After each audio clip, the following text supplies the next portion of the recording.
Hi everyone, my name is Katie Thompson and I'm the founder of Mealtime Matters. And if you're tuning in, you are most likely the caretaker of a young child. And by young child, I mean someone usually between the ages of 1 and 6, so the toddler to preschool age range. However, if you have a younger child or expecting a child, maybe you want to learn now some of these tricks to feeding your child healthy, nutritious foods that will shape their behaviors around food for a lifetime. So with that being said, today we are going to quickly go over 3 points to how to make mealtime less stressful for you and your entire family. And then we will invite over my own 3-year-old daughter to show you a meal that we do together that she really enjoys, and she even shares it with her 1-year-old brother who also likes it. And at the end, we'll just wrap up and I can show you where you can find more answers to some of the questions that you might have. So thanks so much. Thanks for tuning in. Okay, so let's first talk about the 3 areas of focus that will help your child be a better eater. Now, I'm not saying he or she will be less picky, because being picky is part of their biology.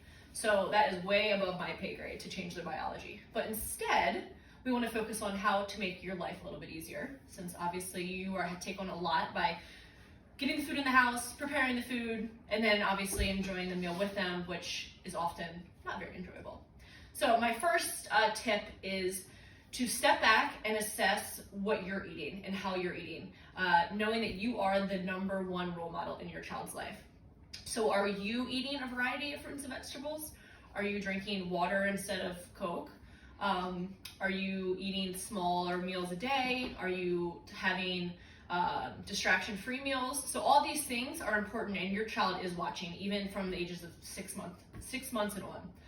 Second is consistency. So offer your child from the second that he or she can eat solid foods full of color. Get them used to seeing greens and orange and reds on their plate. Now, when they become 1, 2, 3, 4, 5, they'll have opinions about it, and they might push all the spinach off to the side, but that's okay. Serve spinach again the next day, because just having them see it there will get them comfortable with a variety of fruits and vegetables on their plate. The third component, and which we'll be focusing on even more today, is getting your child to help you make decisions on the foods that he or she will eat, and also how to prepare them. So science shows that getting them involved and giving them autonomy over what kind of foods that they can eat will increase their chance of trying them and then eventually liking them. So tricks for this is start at the grocery store, or if you're an online shopper like I am these days, ask your kid, do you want broccoli today or spinach? And just by giving them that option, they might not secretly want either, but because now they can control the answer, they will pick one, most likely. And then second, cooking with your child. So obviously, if your child's 6 months, you have to be selective in what sort of roles they'll have in the kitchen, but even my 1-year-old will be involved, and I'll have him sitting in his high chair while my 3-year-old and I prepare a meal. Now, on my website will be age-appropriate tips for preparing the meal. So maybe a 2 or 3-year-old can help pick the cilantro leaves off the cilantro, or break a piece of asparagus in half and put, the edible piece in one pile and the ends in another pile. As they get a little bit older, my daughter's 3.5, she can help even cut. So right now we bought these ceramic knives on Amazon. There's about 15 different options. I think this was like $3. She can now hold a piece of fruit, like a soft piece of fruit, like a strawberry, and cut. So she's been great, and it's not something that you need to see as like, oh, this is going to slow me down. Give them little projects that are only going to help you, right? Because they want to be in the kitchen with you anyway. So instead of having them hang onto your leg, get them involved. So at this next section, we'll invite my 3-year-old up, and she can show you what she is able to do to help her mommy make a yummy snack. Okay, so now for the fun part, the cooking and eating portion. All right, Tegan, can you come over, please? Okay, this is Tegan. What's your name? Tegan. Okay, and how old are you? 3. Okay, and what's your favorite fruit? Orange. Orange. See, this week it's oranges. Last week it was, I think, kiwis, so I went to Costco and bought about 80 of them, and then she didn't like kiwis. So be prepared for that. They changes regularly. But this week it's orange. What about your favorite vegetable? It's those little green beans with the things inside? Yeah. Yeah, so this week it's edamame. She loves them. She loves trying to pick them out herself. So edamame this week. And then we're gonna make a shake. So can you get the ingredients for us? Okay, so I've tried placing everything in the freezer or the fridge that I'm okay with my child eating. That way she feels like she has control over eating it. And then she can bring it to me and say, Mommy, can I have this? And I can say yes or no, versus always having to rely on me for everything. Great. Okay, so in the freezer, you want to get out the banana in the freezer, the lower one? There you go. All right, so we have a Vitamix. Any blender will work. And I actually think we're missing the top of our Vitamix today, so we'll just get creative and put a plate over or whatnot. Let's see, right up here. Awesome. This one? Yeah, we'll use this one because it's already open. Okay, so Tegan already washed her hands just a little bit ago, right, Tegan? Mm-hmm. Okay, so she's gonna roll up her sleeves, and then she knows how to break the leaves off of the kale. So this was kale that was kind of on its last leg in the refrigerator. So I was like, oh, well, let's hurry up and throw it in the freezer. Perfect for shakes. So go ahead and pluck some of the leaves off and then keep the stem because we don't want the stem in there. There you go. So as you're watching this, you might say to yourself, my kid will never eat kale. And my kid also says that sometimes. But again, I think it's just like having control. So you get him or her involved in actually making it. The less focus is on actually the green vegetable and more on, cooking with mom or dad. Okay, I think that looks pretty good, right? Can we do a little more? Awesome. Okay, and then a frozen banana. And again, this banana was kind of in its final stage of life, starting to get a little brown. So throw it in the freezer, it makes perfect for shakes. Okay, you can just throw that whole thing in there, even with the green on it. Perfect. Okay, and then we take a huge scoop of yogurt. Here, let's turn you a little bit this way. There you go. You take a huge dollop and scoop it on in there.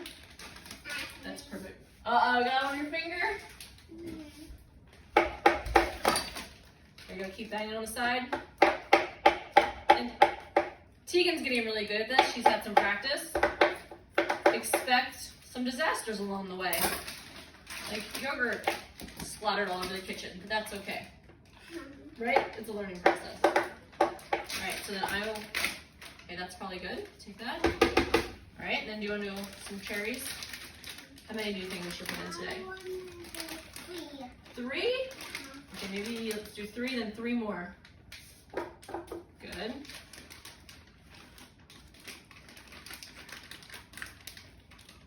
So we do cherries, strawberries work, a fruit medley, anything that you think you and your family might like, whatever is on sale that week at the grocery store. And then, we usually don't do a carrot, but we had carrot, so let's try a carrot. Throw the carrot in there. And then the final delicious touch, peanut butter. Or if you have allergies to peanut butter, any nut butter will work. Or you don't have to use peanut butter, but we like it. It has good healthy fats. This Costco brand is incredible because if you look at the ingredients, it's simply peanuts and salt, where sometimes other brands will have sugar and added palm oil, which just isn't necessary. So, do you want to scoop a bunch in? Whoa! Okay, it's going to be a very peanut buttery shake today. Okay, now you can have the spoon as a special treat. All right, so don't put it back in there though. And then I add water. Try to get the water as cold as possible. You can also throw some ice cubes in. We don't have an ice maker, so we just rely on fresh Seattle cold water. Okay, and as I mentioned, we lost the lid or misplaced it temporarily, so let me grab a plate. Okay, so that's like that, and then Tegan knows how to push the button, so bear with us, it takes about a minute. So maybe you can take some notes at this time or just sit back and relax for a minute. Okay, push them.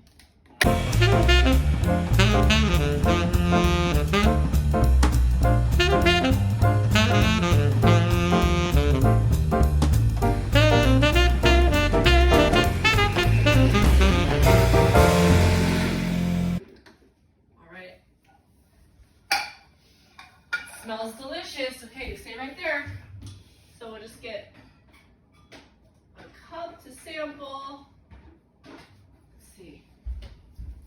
All right, Tegan can be my first sampler. All right, Tegan, turn this way so they can see your satisfied first sip. That's good. Yay! Okay, everyone, thanks for tuning in so far. So just to quickly summarize the 3 areas of focus for getting your child to be less picky during mealtime. Again, perfection is not the goal here. It's biology that will make them continue to love foods one week, hate them the next, or simply just deny anything that's healthy, at some points during the month, week, or years. But consistency is key. So science tells us that it takes over 15 times of just seeing a piece of fruit or vegetable on a plate before a child will try it. And they won't even try it unless they see you, their trustworthy caretaker, also trying it. And then even if they try it after the 15th time, it might take 15 more times before they even like it. So again, that's 30 days, a month. We're not trying to get them to eat a fruit and vegetable in a month. We're looking out for them for their entire life. We want them to be the healthy adult that goes down the buffet line and picks the veggies and picks the greens and just has a healthier lifestyle overall. So the third point was cooking with your child. So you saw that firsthand. And now my daughter has been conditioned to eat kale and drink things that are green. So I understand that if you haven't started with a 4-year-old or a 5-year-old who already has very strong opinions about what he or she eats, it will be a long process, and it's going to be hard, and it's going to be a struggle. And some days your kid doesn't want to eat anything healthy. You're thinking to yourself, well, you know what? Better that they eat that hot dog and get some nutrients in their body and calories than nothing. And that's a sound argument. But just remember, we're all in this together. You are not alone. It's actually uncommon for a child to not be picky. So picky is typical. Hang in there. And again, you can check out my webpage at Mealtime Matters. And if you are in the Seattle area, please come and join a workshop, 2-hour-long workshop that teaches basically what we talked about during this quick 12-minute video, and then also has an entire hour dedicated to cooking and preparing kid-friendly meals and answering questions that might be specific to you and your family. So thanks again for tuning in, and if you have any questions at all, find us at mealtimematters.org and reach out. My email's on the page. Thanks so much. Have a good day.